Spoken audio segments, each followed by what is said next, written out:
안녕하세요. 페이버리 김광입니다. 여기 올라와서 발표하는 게 창업하는 것보다 더 어려운 것 같아요. 지금 앞에 테드톡이랑 앞에 강연하시는 분들 걸 들으면서 지금 제 머리가 하얘졌어요. 제가 준비해온 게 잘 생각이 안 나고, 그래서 되는 대로 좀 다르게 바꿔서 해보려고 합니다.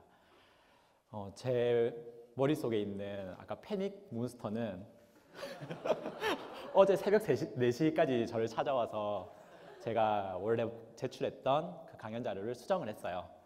수정을 해서 준비해 왔는데 지금 이걸 들으면서 또 생각이 바뀌었어요. 아까 그 테드톡에서 박스 90개 나오는 거 있었잖아요.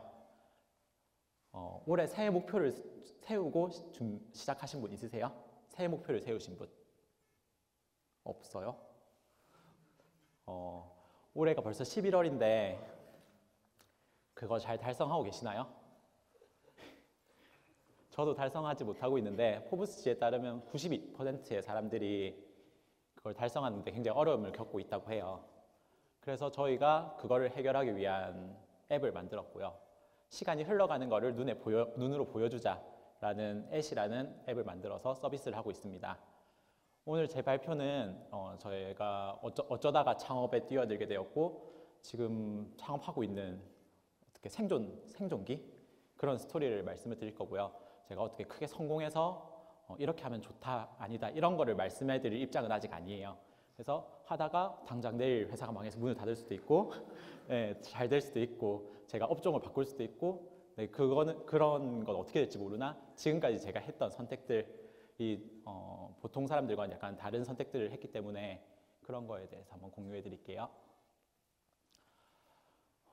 저는 원래 꿈이 컴퓨터를 전공했거든요. 컴퓨터 프로그래머가 꿈이었고 정말 어릴 때는 자동차 디자이너였는데 컴퓨터를 사서 보고 컴퓨터 프로그래머로 꿈을 바꿨어요. 그러고는 내가 좋은 기술을 가지고 어떤 굉장히 좋은 프로그램을 만들어서 세상에 도움을 줘야겠다. 그래서 사람들을 행복하게 해줘야겠다. 제 꿈이었는데 개발자들의 꿈의 도시라면 이제 실리콘밸리잖아요. 학부 2학년 때 실리콘밸리에 가는 공모전에 지원을 해서 붙었어요. 그래서 실리콘밸리에 가서 구글도 가고 그쪽에 있는 스탠포드 학생들도 보고 그런 새로운 경험을 하게 됐어요. 가서 보니까 그때까지는 개발자가 돼서 큰 회사에 들어가서 어떤 제품을 만들어야지 였는데 거기서 창업하시는 분을 만나게 됐어요.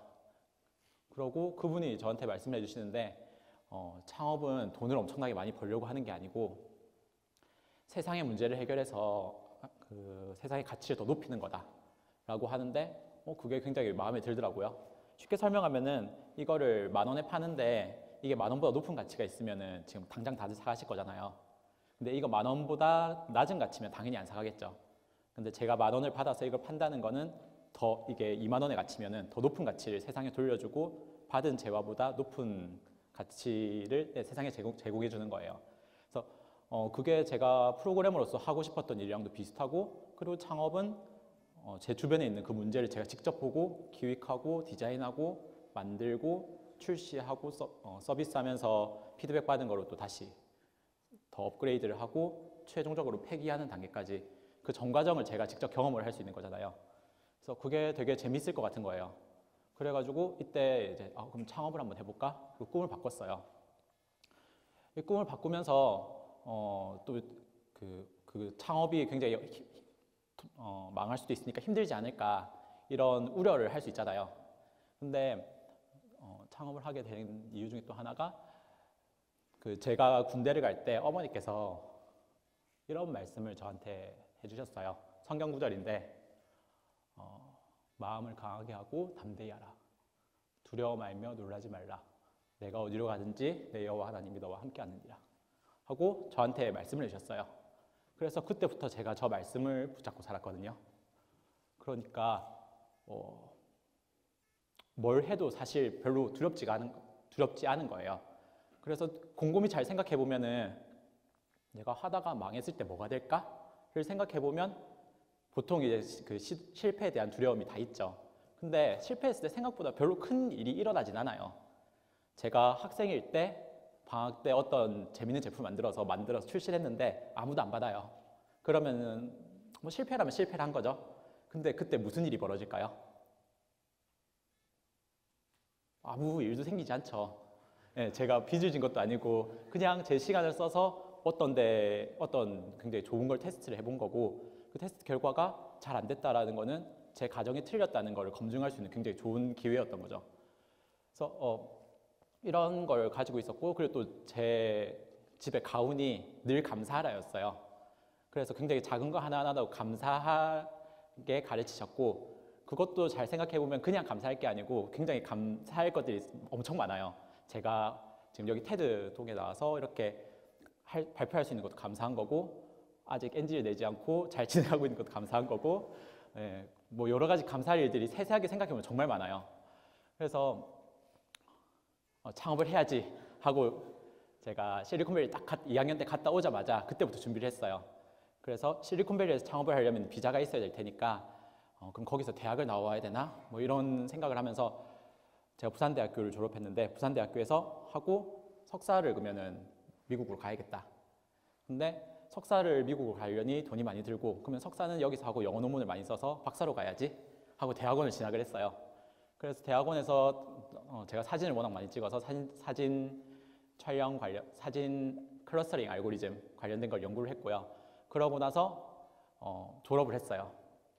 대학원에 있으면서 보니까 제가 하고 싶은 창업하고 대학원하고 굉장히 그렇게 가깝진 않더라고요. 그래서 그냥 내가 대학원 진학하지 말고 꼭 실리콘밸리가 아니라도 되니까 창업을 해보자 해가지고 옆에 연구실에 있는 형을 꼬셔가지고, 네. 그래서 이렇게 처음에 창업을 시작을 했어요.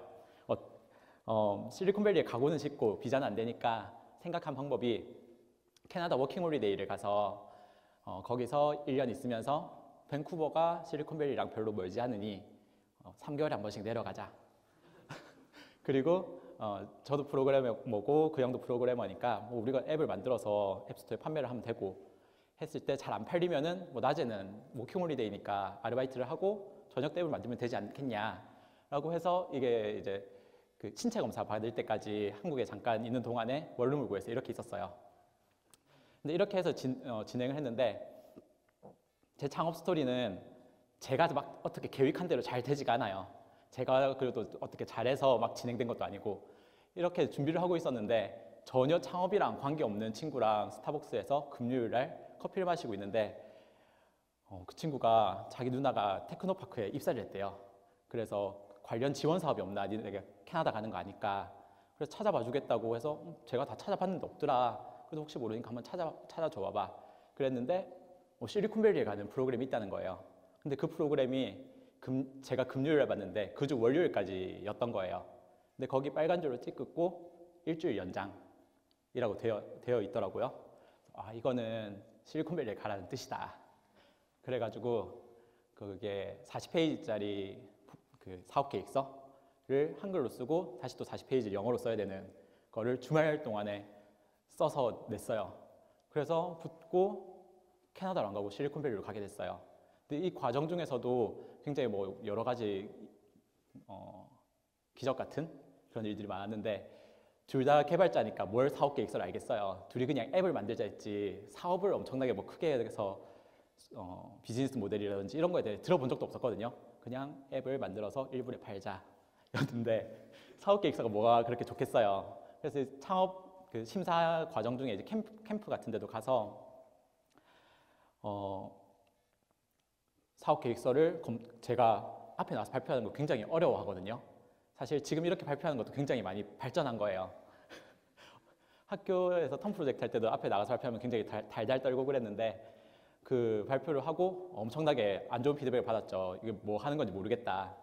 그래서 그 발표를 하고 다음 날까지 개선을 해와라고 숙소를 갔는데, 숙소가 4인이 들어가는 숙소였어요. 저희 팀 둘이랑 다른 팀 둘이 왔는데, 그 다른 팀 두 분은 기획자 두 분인데 거기도 뭐 엄청나게 까였나 봐요. 그리고는 거기는 안 갈 거래요. 포기할 거래요, 그냥. 그러고는 저희 거 얘기를 듣더니 그러면 우리 할 것도 없는데 너네 거 도와줄게 해가지고 저희 계획서를 막 옆에서 고쳐주셔가지고 엄청 개선이 됐어요. 그래가지고 하룻밤 만에 어떻게 개선이 많이 됐냐라고 하면서 저희를 붙여주셨어요. 뭐 그렇게 실리콘밸리로, 캐나다로 안 가고 실리콘밸리로 갔어요. 가서 그 3개월 동안 인큐베이팅 받는 거였는데, 그 기간을 어떻게 하면 제일 잘 활용할 수 있을까? 우리가 잘하는 건 개발이고 제가 잘하는 건 발표가 아니잖아요. 그러니까 발표하는 네트워킹 행사보다는 해커톤을 가야겠다. 그래서 해커톤에 참여를 했어요. 해커톤은 24시간 동안 어떤 걸 만들어내는 그런 대회거든요. 갔는데 첫 번째 대회에 가서 저희가 상을 3개를 받았어요. 뭐 3등상, 스폰서, 무슨 스폰서상, 무슨 스폰서상 뭐 이래서 받았는데 이게 겉으로 보기에 제가 저희 팀이 상을 받았으니까 되게 잘한 것 같죠. 근데 사실은 저게 해커톤 나가보시면 아시겠지만 팀을 가서 만나서 막 꾸리거든요. 저희 팀에 온 한 분이 엄청 잘하시는 거예요. 근데 그분은 개발을 못한다고 오셨는데 저희보다 개발을 잘하시더라고요. 그래서 그분이 뭐 쉽게 말해서 캐리를 하셨어요. 그래서 개발하시면서 자바스크립트는 이렇게 쓰는 거야 하면서 막 가르쳐 주시면서 저희는 옆에서 배우고 그래서 상을 받았어요. 그래서 이게 정말 팀플레이가 중요하구나. 내가 잘해서 잘 되는 것도 있지만 내가 꼭 잘하지 않아도 좋은 팀을 잘 만나면은 그것도 좋은 거구나. 그러고 저희가 상을 받았더니 두 번째 대회도 다른 같이 간 한국 팀 분이 같이 가고 싶다 하셔서 같이 갔어요. 그래서 저 대회에서는 뭐 저희가 굉장히 잘 만들었는데 그 중간에 계신 미국 분께서 영어로 아주 유창하게 발표를 잘하셔서 또 상을 받았어요. 그리고 세 번째는 이제 제가 발표를 했는데 이거는 상을 못 받았어요.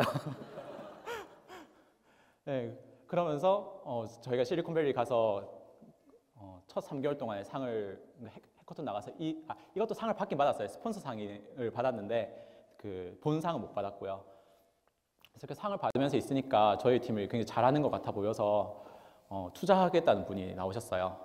그래서 실리콘밸리로 오는 걸 스폰서를 해줄게.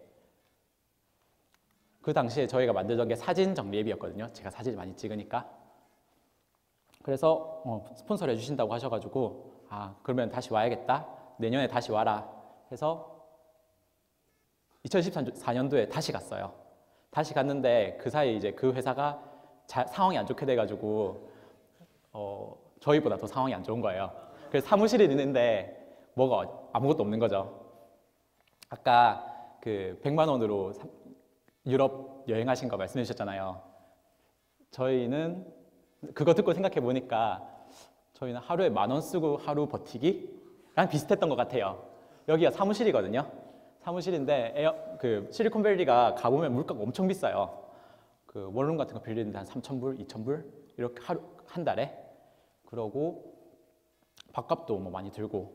근데 저희는 집값 없고 밥은 서브웨이를 2개 사서 반으로 잘라 먹었어요. 이러면 다 하면 한 10불 좀 넘을 거거든요. 저 콜라가 1개 있잖아요. 리필해서 먹을 수 있거든요. 저것도 4개 사면은 한 10,000원 되니까 미국은 다 리필하는 게 앞에 나와 있어서 한 잔으로 뭐 얼마든지 마실 수 있더라고요. 그래서 이런 식으로 저희는 아끼면서 버텼어요. 그래서 거의 2년의 노력 끝에 픽리라는 사진 앱을 출시를 했어요. 근데 망했죠. 저희도 나름 굉장히 열심히 만들었는데 실행이 정말 빨라야 되거든요. 오늘 제 주제는 두잇이었는데 자꾸 딴 얘기를 했는데 실행이 빨라야 되는 거 저희도 알고 해커톤 대회가 실행을 엄청나게 빠르게 하는 거잖아요. 1박 2일 동안에 MVP를 만들어내는 거거든요. 근데 그걸 알매도 불구하고 출시하기 정말 어려워요. 그래서 픽리를 거의 2년 동안에 중간에 막 엎었다가 다시 만들었다가 하면서 출시를 했는데 결과적으로는 잘 안 됐어요. 저의 목표만큼 안 돼서 이거는 멈추자. 그리고 우리 팀이 잘하는 게 뭘까? 작은 걸 빠르게 만드는 걸 잘하는 것 같으니 큰 앱을 만들지 말고 정말 작은 앱을 빠르게 만들자. 그래서 2주 프로젝트라는 걸 시작을 했어요. 2주 프로젝트는 2주 만에 앱을 기획해서 만들어서 출시까지 끝내는 거예요. 그러려면 엄청 저희가 프로그램을 빨리 잘해야겠죠. 근데 핵심은 그게 아니고요. 핵심은 만들 거를 뭘 만들어야 되는가를 굉장히 잘 집중하는 거예요. 그러니까 여러 가지 기능을 넣지 않고 핵심 기능에만 집중하는 거예요. 진짜 MVP를 만드는 거죠. 그래서 앳을 저희가 첫 2주 프로젝트로 만들었는데 앳의 목표가 시간이 흘러가는 걸 눈에 보여주자. 아까 테드톡에서처럼 저는 굉장히 미루거든요. 그래서 그 시간이 얼마나 흘러가는지를 잘 보여주면은 아까 나오는 몬스터가 빨리 나와서 저를 어떻게 해줄 수 있겠다 생각을 해서 시간을 흘러가는 걸 눈에 보여주고 아이폰이 그때 위젯이 처음 나와서 위젯으로 보여주자 였어요. 그래서 출시를 했는데 출시를 하자마자 중국에서 막 메일이 오는 거예요. 니네 앱을 받았는데 플러스 버튼이 눌러지지가 않는다. 이게 도대체 뭐 하는 앱이냐. 그래서 저희가 보니까 새로운 일정을 추가하는 버튼이 있는데 그 버튼이 안 눌러지는 거예요. 그러니까 진짜 아무것도 할 수 없는 앱인 거죠. 생긴 것만 있고. 근데 핑리를 냈을 때는 그런 메일이 전혀 없었거든요. 근데 S는 뭐가 안 되는데도 그런 메일이 오는 거예요. 그래서 이거 빨리 고쳐야겠다. 그래서 플러스 버튼을 고쳐서 다시 재출시를 2주만 했어요. 했더니 우연찮게 피키캐스트에서 저희 거를 뭐 4월 6일 오늘의 무료 앱 뭐 이런 걸로 한 10개를 추천했는데 거기 어떻게 저희 게 있었던 거예요. 그러고는 사람들이 어떻게 찾더니 저희 앱에 한국 앱스토어에 전체 1등을 했어요. 그리고 또 운이 좋게도 그 당시에 카카오 택시가 엄청나게 광고를 하고 있었거든요. 근데 카카오 택시 바로 위에 저희가 1등으로 있으니까 제 친구들한테 연락이 왔는데 카카오 택시 받으러 가서 보니까 위에 뭐 이상한 앱이 있어서 받아보니까 거기 왜 네 이름이 있냐 이러면서 연락이 왔어요. 네, 그러면서 일주일 만에 15만 명이 저희 앱을 다운받고 핑리 때는 그렇게 투자 받으려고 했는데도 투자를 못 받았는데 S는 투자자가 거꾸로 내려와서 투자하고 싶은데 넌 어디 있냐 내려와서 보니까 앱이 되게 예쁘게 생겼는데 그 웬 남자애 4명이 있네 신기하다 하면서 투자를 하셨어요. 그래서 1년의 과정을 겪으면서 저희가 다시 한 번 더 깨달은 게 정말 실행이 중요하구나. 이게 1등 하는 동안은 잠을 못 잤어요. 다 새벽에도 이게 1등에서 2등으로 떨어지나 안 떨어지나 앱스토어 계속 가서 새로 고침 눌러보고 네, 또 어떤 사람들이 메일 보내는지 궁금하니까 자꾸 보고 이게 굉장히 재미있더라고요. 시간이 굉장히 짧네요. 네, 또 다른 도전으로 패스파인더라는 코워킹 스페이스도 저희가 만들었어요. 이 코워킹 스페이스도 실리콘밸리에서 좋아 보여서 부산에도 만들면 좋겠다 해서 만들었는데 이걸 도전할 때 엄청나게 막 계획을 저희가 잘 세우고 한 게 아니었거든요. 그냥 일을 벌렸어요. 벌렸더니 부산대학교에서 학교 앞에 이런 거 만들고 있어? 우리가 책상에 지원해 줄게. 막 이런 걸 해주고 부산시에서 민간에서 이런 걸 만든다고 하면서 오셔가지고는 TV를 선물해 주시고요. 그리고 CD즈에서 의자를 뭐 선물해 주고 이런 식으로 저희가 그냥 담대하게 진행을 했더니 다들 생각은 하잖아요. 근데 그걸 실행을 안 하잖아요. 실행을 하다 보면 이슈들이 엄청나게 많은데 이렇게 실행을 해보면 잘 될 수도 있는 거고 안 될 수도 있는 건데 실행을 해보기 전에는 모르는 거거든요. 실행을 했더니 잘 도와주셔가지고 어떻게 패스파인더가 지금 완성이 됐어요. 그래서 제 오늘의 정리는 그냥 담대하게 한번 실행해 보시라고 엄청난 리스크가 있는 빚을 지고 하는 건 추천하지 않고요. 대부분의 것들은 실패할 때 생각해보면 별 일이 일어나지 않아요. 학교에서 텀 프로젝트 하죠. 텀 프로젝트 하는 거를 끝까지 완성해서 앱스토어에 출시하는 거는 할 수 있잖아요. 그거를 하는 거는 그냥 실행하고 안 하고의 차이예요. 실행을 했을 때 그 앱을 받아서 사람들 피드백을 주면 정말 재밌거든요. 별거 아닌 앱인데 냈는데 이 앱 너무 좋아요. 이 기능이 있어서 너무 좋아요. 이거 업그레이드 해주세요 하면은 그게 정말 즐거워서 업그레이드를 해주게 돼요. 그래서 이런 실행에 대한 너무 두려움을 하지 않았으면 좋겠다. 그리고 앞쪽에서 다른 분들이 얘기해 주셨던 것처럼 요새 뭐 살기 어렵다, 취업이 어렵다 하는데 취업이 정말 좋은 회사 가려고 하니까 어렵죠. 저는 그 창업할 때 그렇게 생각했어요. 내가 좋은 회사 안 가고 좀 중소기업 가고 아니면 스타트업은 없어서 못 뽑거든요. 가면은 되지. 내가 돈에 대한 욕심을 조금 줄이면은 그 이외에 할 수 있는 게 엄청나게 많은 거예요. 근데 제가 예를 들어 월에 한 150을 번다. 이랬을 때 정말 못 사는 거 아니거든요. 조금 더 뭐 덜 아껴서 살면 되는 거고 그렇게 했을 때 저는 저랑 저희 팀이 행복한 거는 사람들이 필요한 거 만들어서 그거를 썼을 때 행복한 거, 그 문제를 해결해서 행복한 거, 그거를 보고 싶은 거라서 돈에 대한 욕심을 저희 줄였어요. 그랬더니 지금까지 이렇게 버티고 실행을 잘 하고 있고요. 자기가 뭘 할 때 행복한지, 내 행복의 첫 번째 요소는 뭔지 그런 것도 한번 고민해 보시면 담대하게 실행하는 데 도움이 될 것 같습니다. 네, 감사합니다.